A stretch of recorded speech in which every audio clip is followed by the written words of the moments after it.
The main quest is primarily comprised of V, the world's last schizophrenic, and Keanu Reeves, who plays as himself, and even then, he's improperly cast. Are you still rolling? It's hard to see Keanu as a super badass through his own rack. Yo, how's it going, everybody? It's your boy Frame1 back with another reaction for you guys, and in today's video, we are checking out an incorrect review of Cyberpunk 2077 by our boy Max0r. I hope you guys have all been doing well since the last time I got to check in with you guys. It's been a really busy month for me, but I do have some more videos on the way for you. The new Internet Historian video that he released last month, some other content creators like Mama Max, Seth, Martin Cito Pants, people that I've been really meaning to get back to. I got videos on the way, so keep your guys' eyes peeled for those. With all that being said though, guys, let's just jump right into this thing. Seizure warning, oh great. I had epilepsy as a child, boys. Are we fucked? Cyberpunk 2077 is the long-awaited sequel to Fallout 2076, and as a product represents the entire economic output of the country of Poland. In this game, you play as the Cyberpunk, Keanu Reeves' biggest fan, who creates a tulpa of Keanu Reeves that haunts him for the duration of the game. Now a team, the true and shadow Keanu strive to eke out a living in the dangerous yet rewarding Night City, offering the very best in Californian living conditions. Together, you navigate the dark streets, glitzing high-rises, and mangled faces of this beautiful metropolis, remember that guy seeking from the riches first few and glory missions. as proud members of Hamas. Under the that guy too. Okay, so what I'm really looking to get from this video is I want to get a better understanding of the Cyberpunk story. For as much of the controversy that I know about, and as much as I've seen about this game, I really don't know shit about the story and how it progresses like throughout the later parts of the game. I know up until you kind of meet Keanu Reeves' character, and I did the first few missions with involving your guys' characters around that. Other than that, I don't know shit about the story though, so hopefully Max0r can shed some light systematic for me. oppression and runaway monopolies. You stand as Night City's final bastion of defense against a shady underworld of business executives, mercenaries, ANCAPs, and every single kind of ethnicity in existence. Daring to strike back, it's up to you and you alone, and you and Keanu Reeves, to navigate this scary world together yourself, and to get to the bottom of who the when is where, on top of the six, the near, whatever, and build this city on rock and roll. But to understand Cyberpunk 2077, you must understand the world of Night City. Right. Okay. Night City is a This game did not grab my attention because I forget what the saying was, or the exact saying was, but I'll paraphrase. This game felt like it was as like wide as an ocean, but as shallow as a pond, or like as deep as a pond rather.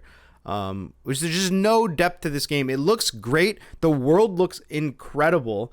But it just needed a couple more years to actually flesh out the world itself, you know, and add some more life to the city, make it a little bit more dynamic in how things like play out. It doesn't feel like everybody's like a fucking walking robot. So yeah, those are like some of the main complaints that I remember from when I played the game. Dangerous place where the internet no longer exists due to nuclear viruses, forcing people to stand up and socialize for entertainment. But actually, the internet didn't consequences exist on society and has resulted in a decadent morass where the poor are forced to rob you for fun. Crime is at an all-time high. Advertisements are in the water, and on top of that, everybody is a cyborg with the equivalent speed of a fucking xenomorph. As a result, the city is populated by a series of stereotypical gangs that you can't join or have quests with. Come on, guys, even Todd got this right. These consist of the animals, who are buff B-rated broskies who can break my bitch with a back without busting a fucking breath. Maelstromers, who are Adeptus Mechanicus. Moxes. There's so much potential with a game like this.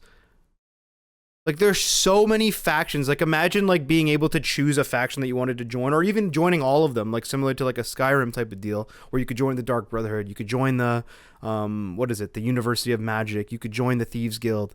I think shit like that really adds a ton to like your character's like development and like the investment and attachment you feel to your character. And how they progress throughout the world. Who are ethical cock destroyers and suited up Liga prostitutes in charge of worker co-op strip clubs. The Voodoo Boys, who are pissed off radical Haitian separatists dedicated to the destruction of the white man. Tiger Claws, who are the bargain bin Yakuza. Valentinos, a generic Hispanic gang who, according to the wiki, have no goals other than seducing women. The 6th Street gang, who are just groypers. And finally, the Scabs, who are Slavic vaporwave enthusiasts that specialize in kidnapping and harvesting your organs. It therefore really disappoints me when I figured out that I could only interact with these gangs about 3 times each. Their primary purpose is to be repeatedly fucked with without any consequence. I am simply fucking surprised that not even a basic faction system exists. I once did a favor for a corporate agent in the main quest, and the far-reaching consequences of my decision was that I had sex with her. That's it. Speaking of corporations, surprised that not even a basic faction system exists. I once did a favor for a corporate agent in the main quest, and the far-reaching consequences of my decision was that I had sex with her. That's it. Speaking of corporations, Night City is a place where corporations have run completely amok and are involved in every single level of government through lobbying, which isn't corruption because it has a different name, guys. In the world of my Cyberpunk, God, it's just like the billionaires real are free world. to coup as many Bolivian governments as they please. That lithium isn't going to mine itself. Exploit convict slave labor to make hand soap. Make Taiwanese labor laws worse. Engage in literal wars. And also mind control the mayor. That's a quest. All hospitals Actually, and ambulances that's are pretty dope. privatized, and you can pay for the deluxe package to arm your paramedics. You paid to go to that hospital, and goddammit, you're gonna fucking get there. Ultimately, the lore and setting of Cyberpunk 2077 is the best aspect of the game by far. You can tell just by looking at every single crevice of the city that a poor Polish femboy slave spent hours modeling every goddamn recycle bin until his hands bled. Yeah, like looking at this world, you would think it's got to be like the coolest game and most immersive game of all time, right? And I think that's what everybody felt watching all the trailers leading up to the actual launch of this game, man. They did it right. They did the theme so right. The game really sells you on the feeling of being in a crack den and buying Xanax wrapped in a cassette tape and stapled onto a guy's face. Even the most basic side quest areas make Dark Souls 2 look like it's designed by ants. When someone tells me this game took 8 years to develop, this is why I believe them. The game runs especially well if you have a computer designed to fight God and nothing else. But as controversial as this game's performance is, it can be universally agreed that the music fucking slaps. This game is jam-packed with the most goddamn amazing copyright-free music I have ever seen. All of it sounds like the realistic, as if it is the music of the exist in the Fiber Skunk world. You got the classic metal, rock, reggae, and Grimes. Grimes is in this fucking game. This is the closest I will ever get to reaching Elon and telling him to stop killing people for lithium. I can only imagine a dude in CDPR HQ talking to a suit like, "Sir, it is imperative to the success of the game that you allow me to create dank reggae music." But now that you're aware of the world of Hyperfuck 2077, it's time to get into the combat. Okay. I remember not being a huge fan of the combat, if I'm honest. When you first play the game, the gameplay mechanics won't seem that I complicated. think I tried doing shooting once, and I tried doing like a melee build another time. Just wasn't satisfying to me. What do you guys prefer? And every enemy is kind of a bullet sponge. This will persist until you unlock the gigantic... Yeah, okay. That was exactly my point. He said every enemy is a bullet sponge. What do you guys prefer? Do you guys prefer games like this where it's like a long time to kill? Because I remember that when I first started the game, I felt like I would shoot someone in the head like 10 times and they wouldn't die. Or do you guys like the satisfying like short time to kill of like other shooter games? I don't know. It's a hard balance because the game ends up being too easy if you could just pick up like any pistol and one shot every enemy in the game. But there is some like level of like it's so satisfying when you actually get those headshot mechanics and it feels like you're just like a fucking sharpshooter, man.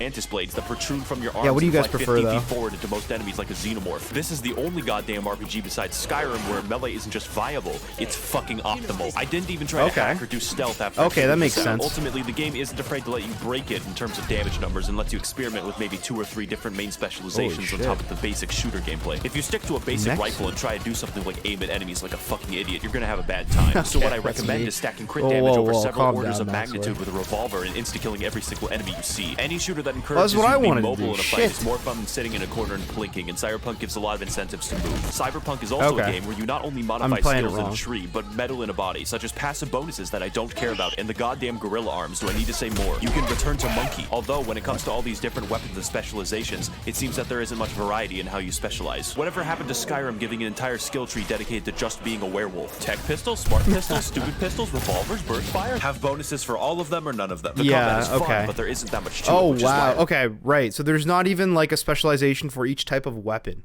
It's just like shoot stronger, shoot faster. Reminds me of Borderlands. There's also the driving gameplay, and it feels like ice skating on a pool of frozen lubricant and dozens of ropes are in the way. This was something that I know people had a lot of complaints about when the game first launched. Myself included. The driving felt pretty shit. Now, I know that the anime or the show released a couple of months ago, and it's like kind of brought the Cyberpunk resurgence. And through that, I've also heard that the developers have been making a lot of like changes to the game, or they've been working to change some of the complaints that people have had. Driving being one of those things. So maybe the driving's better now. Maybe it's not as shitty as it was back when Max0r was making this. Cars have the stopping distance of several fucking city blocks and want to drift for literally every turn. It is faster in this game to delete your save file and create a new one if you want to travel back to your fucking house. This is because Night City ran out of rubber in the year 2040 and have subsequently been making tires out of the increasingly rotted corpse of the Michelin Man. When it comes to the open world or dynamic gameplay, I'm really glad that it didn't take the GTA 5 route where you play tennis once and then get fucking bored. Mr. Boss for the win here, and in this video, I'm going to be showing you guys a full-length Really? tennis match. Instead, the game saturates itself with small, numerous side quests where 90% of the time you're paid to go somewhere. Wait, is he trolling or is he like being serious about this? I can't tell if he's being sarcastic or not with this statement. Because in my eyes, I disagree with what Max0r just said. If he was being serious, I feel like having the option to do those little shitty side quests or side activities like playing tennis in GTA, I think those add a ton to the gameplay experience. Like, you might never do it, but just having the option of doing it makes the world feel more alive and it makes it feel more dynamic. And it adds things like you finish a main quest, like at Michael's house in GTA. I'm sure all of you guys remember GTA 5. And then if there's like a tennis court like right next to it, you might be like, oh fuck, like I don't feel like doing a main quest right now. Let me just fuck around for a little bit. Shit like that's fun, and I think it does add a lot to the game, but kill everyone and then leave with no nuance. The side quests are the dynamic gameplay. This isn't a game where you go hunting. My biggest issue with the entire game thus far is that the side quests are either William Shakespeare fucking masterpieces or they have micro stories that are summarized in 2 sentences. because it's not like GTA doesn't have side quests, right? Like there's a shit ton of side quests in GTA, and then there's the added like bullshit, like you could go golfing or like, you know what I mean, stuff like that. Let's walk through a side quest. You go to drive a weird guy somewhere. He gets out of the What is car, with this goes dude? to the store. Oh no, he actually robbed the store. Then you kill everyone. Congrats, the quest is over. No further development. Fuck you. I would trade 8 of these fucking quests to get a decent one. It's like you're playing a weird mixture between Fallout New Vegas and a Ubisoft game. The Witcher 3 had something similar, but in The Witcher 3 I was actually surprised sometimes. Let's look at the better half of this. There are side quests that are fucking 8 missions long. You learn the entire backstory for an ensemble of enterprising actors and then crucify them on live television. I can't stress enough how actually godlike the writing for these quests are. What? When the developers decide to write words. An impressive cop. There's a side quest in this game involving a meticulous search with a skilled detective to track down and locate a serial killer using only your wits. An underground battle for control of a strip club from the clutches of organized crime. And a complex family feud in a biker gang. Or I can play the same murder spree in a single room 16 fucking times. This game is like reading 6 dirty copies of War and Peace. And then every 20 that's what pages it, like, you have to they just didn't have enough time, right? If they just had an extra year or 2 years to work on this game, this would have been like stare at cardboard. God Imagine damn. for a moment that you're a Militech guard in the beautiful night city. You see this weird guy running down the street wearing 14 different colors like a goddamn clown, when suddenly his arms open up like a fucking alien to reveal 2 gigantic sword-like appendages, and he leaps directly into you from 15 feet away. Your buddy goes to shoot him, but instead of fighting back, the fucker disassembles an entire rifle in front of him. And once he's done killing everyone, he sits perfectly still for 24 hours straight. That is the true open world experience. Do you remember playing Fallout New Vegas and having so many interesting little elements to the quests and their effect on the world that you never had to find the fun? Well, most of Crying Trunk's quests had me going, oh yeah, this is a video game. I never felt like these quests improved my relationship with Freeside or helped the NCR. Yeah, I mean, that's kind of shit though, no? That kind of sucks. Unfortunately, you want to have those types of quests that actually play like an impact on the world, or maybe you don't. I don't know. I guess it depends what your objective is here going into the game. They were just there to waste my time. In fact, let's stop comparing things to Fallout New Vegas forever, since it's the perfect game. Don't let Todd hear about this conversation. That aside, there are a good 30 to 40 hours of meaningful content in this game. You don't have to do all the gigs unless you're reviewing the game. Then you might just have to. Night City also suffers from an issue where all the police are in a state of quantum superposition where they are both far away and nearby at all times. This was another thing I remember being an issue, or a complaint that I think that the developers are working on. I don't know if it's already come out in like a patch. There's no police car combat as far as I'm aware, right? That was never like a thing, or there wasn't a thing back when this video came out? If a citizen were to commit a crime, the cops would simply quantum tunnel directly outside their cone of vision. This is because the aforementioned Michelin droughts of 2040 caused the police to give up driving entirely. There is no driving that's AI such a in the game. scuffed way Nobody to can drive, not even you. This is why the cops teleport, because they can't actually drive to the Oh, that's so scuffed. So you look away and then you look back and then the cop is like right there. Oh, that feels so bad. scene of crime. That's gonna be so the game noticeable. Pretends you don't notice, but you fucking notice. It just makes the world feel kind of dumb and not that reactive. It's not fun to commit crimes in Night fucking City. There aren't enough dynamic mechanics to make the world feel alive, which is fine, but the picosecond quests aren't filling the fucking gap. Which is a shame, because the world design almost does. I'm not going to forget about Little Japan's shitty alleyways filled with hollow prostitutes, Watson's red glow at night, the Badlands rotting windmills, or how in Pacifica they want me dead for killing that innocent girl in 2004. So when you're done with your first 40 hours of epic adventures, daring escapes, and thrilling car chases, the game doesn't seem to have enough to keep me playing. But let's rewind for a moment to talk about what makes those first 40 hours satisfying and fun. Okay. Oh, here we go. This is all I care about.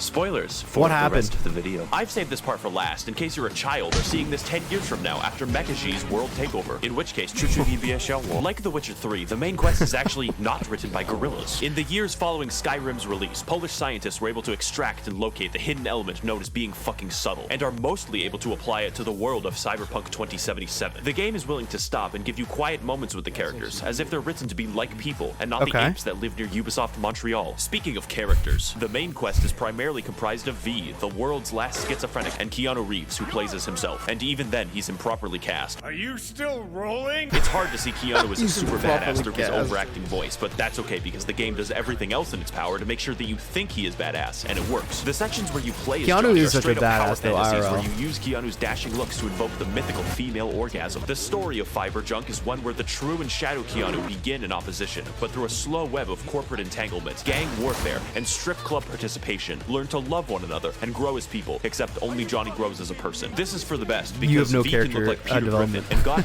goddammit, I want to roleplay as Peter fucking Griffin. The game That's also funny. introduces villains that I love and can understand their fuck mentality. I For remember most that guy. That villains guy like was a Placide, jackass. You don't even think of them as villains, just people acting in their own interests, like Stalin. Cyberpunk is able to Oh, I effectively forgot he frame got its popped genre as a after story of the survival, of whole personal thing went interest down. against what is truly right, which is why I can sympathize with Johnny for God. causing 9/11. And though I don't agree, I can totally understand Saburo's decision to melt those orphans into useful paper. That got me motivated to stop him. The mentality of these people uniquely corresponds to the wider world, one where human life means nothing. And Oh, that guy everyone looked is out like- for what themselves, was his name? just like America. What I didn't appreciate is that through the game, That guy looked like the main dude from The question, Matrix. What was it, mentality Agent? of these people uniquely corresponds to the Oh my wider God, what world, the fuck was one his where name? human life means nothing, and everyone is out for themselves, just Agent like Smith. America. What I didn't appreciate is that through the game, the main quest gives you a false sense of urgency when there is none. Peter Griffin repeatedly suffers from schizophrenic episodes that cause his eyeballs to enter screensaver mode. Every single character in existence urges you to finish the story and save your life as fast. It's like, it reminds me of, I remember this. It reminds me of the Dead Rising 1 game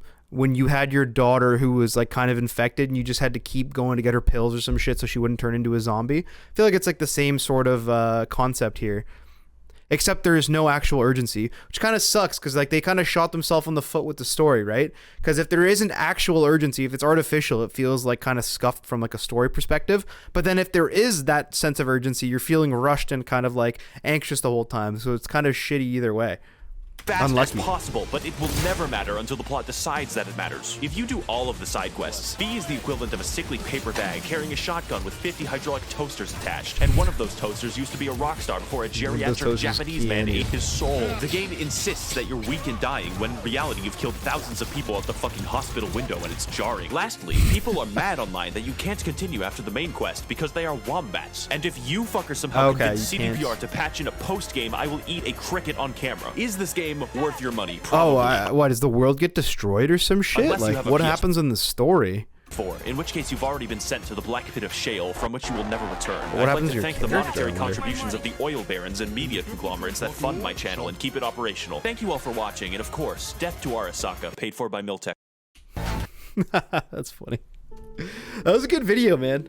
That was a good video. Let me know what you guys thought. Let me know what your guys' thoughts are of the game as well as it is today. Because I did actually go back and try playing it like maybe 2 or 3 months ago, but it just didn't capture my attention again, man, or it just didn't grab me like that. But I'm the type where I need to be in a certain type of mood to want to play a single player game, and maybe I just wasn't in that type of mood, so maybe I should give it another shot. Let me know what you guys thought, or let me know what you guys think in the comments down below.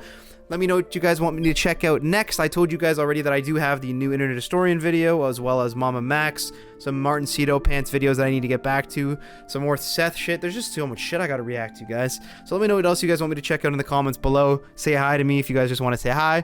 Drop a thumbs up if you guys enjoyed. It really helps me out. And drop a sub if you want to see some more of my shit in the future as well. I'll catch you guys in the next one. Peace.